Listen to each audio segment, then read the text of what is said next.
নমস্কার বন্ধুরা, আপনারা সবাই কেমন আছেন? তো আশা করি আপনারা সবাই ভালো আছেন। চলে এসেছি আজকে আবার একটা রেসিপি নিয়ে। তো আজকে রেসিপি একটু অন্যরকম। তো আমার সাথে দেখতে থাকুন পুরো রান্নার রেসিপিটা। আজ আমি কি বানাচ্ছি? তো আজ বানাচ্ছি একটু স্ন্যাক্স টাইপের জিনিস। তো ওর জন্য কি করেছি, প্রথমে আমি এখানে 5টা আলু সেদ্ধ করে নিয়েছি। এবার সেদ্ধ করে এই আলুগুলোর আমি খোসা ছাড়িয়ে নিয়েছি। এরপর আলুগুলোকে আমি এটার সাহায্যে আলুগুলোকে গ্রেট করে নেব। তো আমি এইভাবে এটাকে গ্রেট করে নেব। তো এইভাবে আমি আলুগুলোকে সবগুলো আলুকে এইভাবে গ্রেট করে নেব। এবারে আমি কি করেছি, সমস্ত আলুকে গ্রেট করে নিয়েছি, এই যে দেখুন। এরপর এখানে আমি দিয়ে দেব পরিমাণ মতন হলুদের গুঁড়ো, পরিমাণ মতন লঙ্কার গুঁড়ো, পরিমাণ মতন জিরের গুঁড়ো,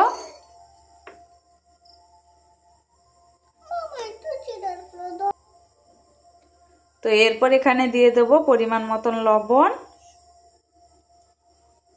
আর দিয়ে দেবো এখানে পেঁয়াজ কুচি, কাঁচা লঙ্কা কুচি এবং ধনেপাতা কুচি। তো পেঁয়াজ কাঁচা লঙ্কাকে কিন্তু আমি গোল গোল সাইজের কেটে নিয়েছি। তো সবগুলো এখানে দিয়ে দেব। তারপর এটাকে আমি ভালো করে মাখিয়ে নেব।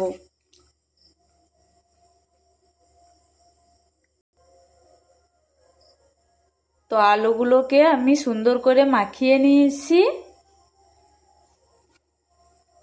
এরপর এখানে আমি কি করব, একটা ডিম আমি ভেঙে নিয়েছি বাটিতে করে। তো এরপর ডিমে দিয়ে দেবো সামান্য পরিমাণ লবণ আর সামান্য পরিমাণ গোলমরিচের গুঁড়ো দিয়ে এটাকে ভালো করে নাড়াচাড়া করে আমি মাখিয়ে নেব ডিমটাকে। তো এই যে দেখুন, ডিমটাকে কিন্তু ভালো করে মাখিয়ে নিয়েছি। এরপর এখানে আমি নিয়ে নেব সামান্য পরিমাণ ওটসের গুঁড়া। ওটসগুলোকে আমি কি করেছি, মিক্সারে গুঁড়ো করেছি। এই যে দেখুন, এমনভাবে গুঁড়ো করেছি, এটা পুরো গুঁড়োও হয়নি, আবার খুব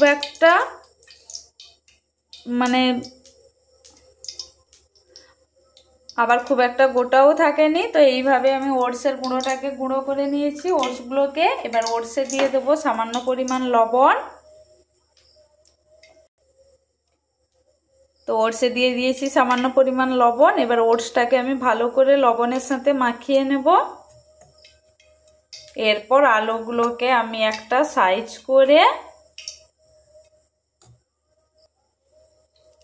তো এরপর আলুগুলোকে আমি এইভাবে হাতে একটা সাইজ করে নেব।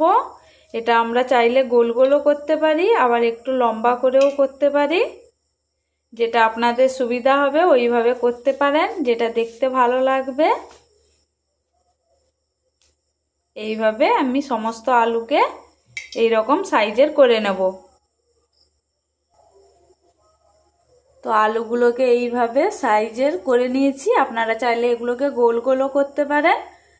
তো এরপর কি করব, আমি কড়াইতে তেল গরম করতে দিয়ে দিয়েছি। কড়াইতে তেলও গরম হয়ে গেছে। এরপর আলুগুলোকে আমি একটা একটা করে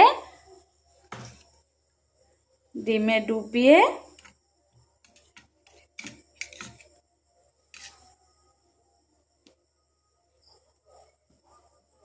তো এইভাবে আলুগুলোকে আমি ডিমে ডুবিয়ে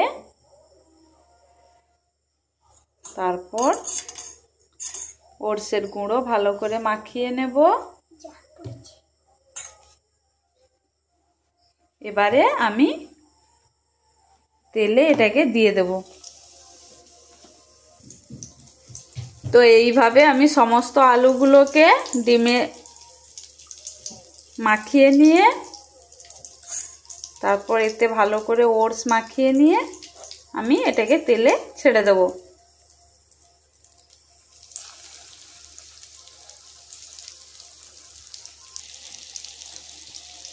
তো এই পকোড়াগুলো ভাজা চলছে।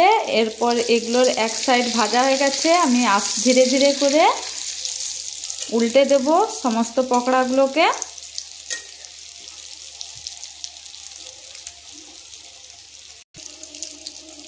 তো সমস্ত পকোড়াগুলোকে উল্টে দিয়েছি। এবার এগুলোকে হালকা আঁচে আমি কিন্তু ভেজে নিচ্ছি, একদম লো আঁচে। আমি কিন্তু খুব একটা হাই স্পিড দিয়ে ভাজছি না।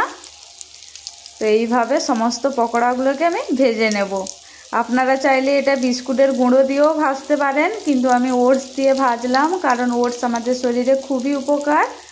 এই জন্য আমি ওটসের গুঁড়ো করে এটাকে ভাজলাম। তো এটা ভাজা হয়ে গেলে এটাকে তুলে নেব, আর একবার এটাকে উল্টে পাল্টে ভেজে নেব ভালো করে।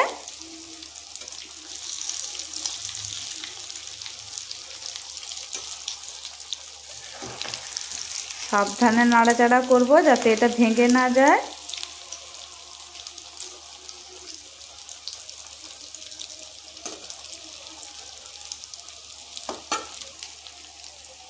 তো পকোড়াগুলো ভাজা কমপ্লিট হয়ে গেছে। এই যে দেখুন, সব ধারগুলো কিন্তু খুব সুন্দর লাল করে ভাজা হয়ে গেছে।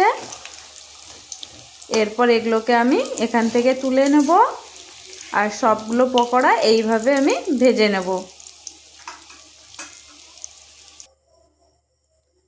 তো এই যে আমার সমস্ত পকোড়া, পকোড়া ভাজা কমপ্লিট হয়ে গেছে। এটাকে এবার খাবো। তো আপনারা এটা চাইলে কিষান কেচাপ দিয়ে খেতে পারেন। তো আমি এই যে নিয়ে নিয়েছি কিষান কেচাপ। এরপর আমি পকোড়াগুলো এতে নিয়ে খাবো। তো আজকের জন্য ভিডিওটা এইটুকুই। তো ভিডিওটা কেমন লাগলো এবং খাবারটা কেমন লাগলো অবশ্যই আমাকে কমেন্ট করে জানাবেন, এবং আপনারাও বাড়িতে ট্রাই করবেন এবং কেমন হয়েছে অবশ্যই কমেন্ট করে জানাবেন। এবং এতক্ষণ আমার ভিডিওটা দেখার জন্য সবাইকে অসংখ্য ধন্যবাদ। সবাইকে টাটা, গুড নাইট। এই যে এতক্ষণ আমার মেয়ে এখানে আমার কাছে দাঁড়িয়েছিল। তো আমার মেয়ে প্রচুর বকবক করছিল, খাওয়ার জন্য বায়না করছিল। তো আমার মেয়ে সবাইকে বলবে, বলো।